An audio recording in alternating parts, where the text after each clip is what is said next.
Hi welcome back to episode 28 of Ramayanam. ఈరోజు రామాయణంలో అలా పెరిగి పెద్దవారు అవుతుంటే తన కుమారులను చూసి దశరథ మహారాజు మురిసిపోతున్నాడు. అలా వారు పెద్దవారై విద్యను వేదాలను అన్నీ నేర్చుకున్నారు. వారు ఎల్లప్పుడూ గురువులను పూజించేవారు. తన తండ్రి మాటను దాటేవారు కాదు, అసలుకి ఎప్పుడు అందరూ తండ్రి మాటను కట్టుబడి ఉండేవారు. ఎల్లప్పుడూ తన తండ్రి సేవ చేసుకునేవారు. లోకంలోని అందరినీ మంచి కోరుకునేవారు.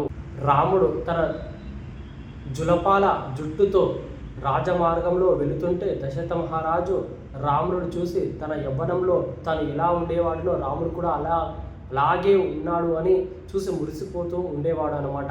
రాముడిని చూసి దశరథ మహారాజు అలా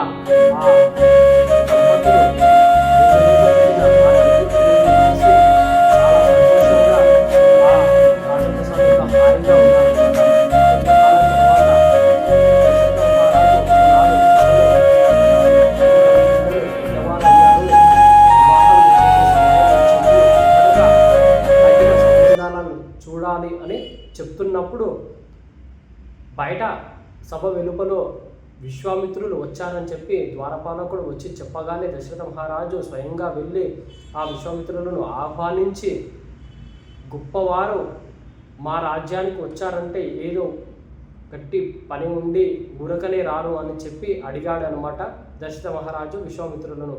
మీ కోరిక ఏదైనా సరే ఖచ్చితంగా నేను తీరుస్తాను మహర్షి అని చెప్పి మాట ఇచ్చాడు దశరథ మహారాజు.